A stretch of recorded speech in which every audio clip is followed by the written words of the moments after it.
Shalom saudara, saat ini saya sedang berada di depan sebuah rumah betang. Dan puji Tuhan, hari ini kita akan sharing kebenaran firman Tuhan lagi. Yang mau kita sharing hari ini adalah kenapa dalam penebusan dosa atau penghapusan dosa itu diperlukan darah. Sejak kapan ini dimulai? Sejak kapan ini ada dalam rencana Tuhan? Jadi penghapusan dosa melalui darah itu sebenarnya sudah digambarkan di dalam firman Tuhan. Di kitab Perjanjian Lama, bahkan di awal-awal di kitab Kejadian, sudah digambarkan tentang karya penebusan Kristus, pengampunan, penghapusan dosa melalui darah. Ketika Adam dan Hawa jatuh ke dalam dosa, mereka takut untuk bertemu dengan Tuhan. Dan Tuhan berkata, "Adam, Adam, di mana kamu?" Dan waktu itu Adam dan Hawa ketakutan karena mereka tahu diri mereka telanjang. Lalu Adam menyalahkan Hawa, Hawa menyalahkan ular. Dan dikatakan di Alkitab, di Bible, Tuhan membuat pakaian dari kulit binatang untuk menutupi ketelanjangan Adam dan Hawa. Untuk menutupi ketelanjangan mereka, untuk menutupi aib mereka, dosa mereka, Tuhan harus menyembelih binatang. Harus ada darah yang tercurah. Ketika dikatakan Tuhan membuat pakaian dari kulit binatang, berarti harus binatang yang disembelih. Harus ada darah yang keluar, harus ada darah yang tercurah. Jadi untuk menutupi ketelanjangan, menutupi dosa, harus ada darah yang tercurah.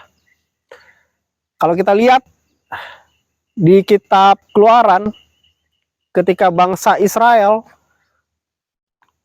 sedang ada tulah waktu itu di Mesir, bangsa Israel dikatakan harus mengoleskan di depan pintu, yaitu darah anak domba. Mereka harus mengoleskan darah anak domba di depan pintu rumah mereka. Jadi ketika malaikat maut ingin membinasakan anak sulung, ketika dia melihat di situ ada darah anak domba, maka mereka diluputkan. Yang tidak memiliki darah anak domba, mereka semua binasa dan dihukum. Tetapi bagi yang rumahnya ada darah anak domba, mereka diluputkan. Itulah yang kita kenal dengan nama Pesak atau Paskah, yaitu dilewatkan atau kita diluputkan. Bukan oleh kita, tetapi oleh ada darah yang tercurah, yaitu darah anak domba. Dan Yesus Kristus sendiri adalah anak domba itu sendiri. Anak domba yang tidak bercacat, yang tidak berdosa, dan darahnya tercurah untuk menghapuskan kita dari dosa kita, untuk menutupi dosa kita, dan juga untuk meluputkan kita atau agar kita dilewatkan dari yang namanya penghukuman, yaitu api neraka.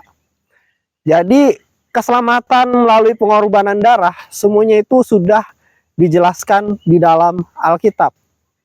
Firman Tuhan tidak pernah bertentangan, tetapi saling terhubung satu sama lain. Haleluya.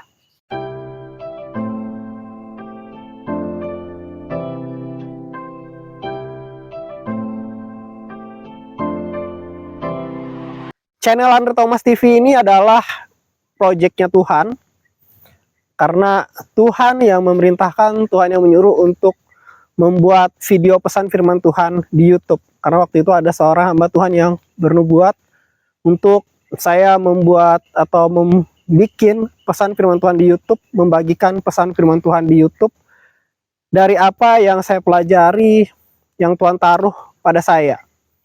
Nah, saya percaya ketika saya taat, ketika saya membuat video ini dan saya bagikan di YouTube, itu adalah ketaatan terhadap apa yang Tuhan perintahkan. Dan saya percaya di mana ada ketaatan pada instruksi Tuhan, di situ ada provision Tuhan. Dan karena ini adalah proyeknya Tuhan, saya percaya ada urapan kuasa Tuhan yang menyertai. Bahkan di dalam video mungkin saya nggak selalu mendoakan Anda, tetapi saya percaya ketika kuasa Tuhan itu bekerja, ketika Anda mendengarkan firman Tuhan ini aja, kuasa Tuhan bisa bekerja, yang sakit disembuhkan, yang punya masalah beban berat dilepaskan, stres depresi dipulihkan. Kuasa Tuhan bisa bekerja menjamah dan memulihkan hidupmu, walaupun saya sedang tidak mendoakan kamu, walaupun saya sedang sharing firman Tuhan. Karena saya percaya ada urapan kuasa Tuhan yang menyertai pesan firman Tuhan melalui channel YouTube ini.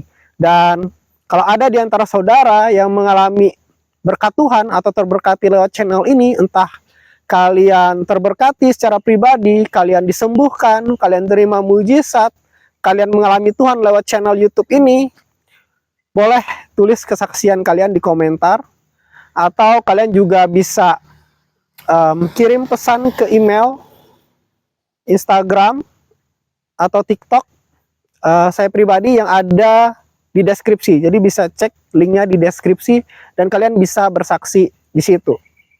Dan kalian juga bisa mendukung channel YouTube ini dengan kalian likes dan subscribe. Dan jika kalian ingin membagikan pesan firman Tuhan ini kepada orang lain agar mereka terberkati juga, boleh di-share. Tuhan Yesus memberkati.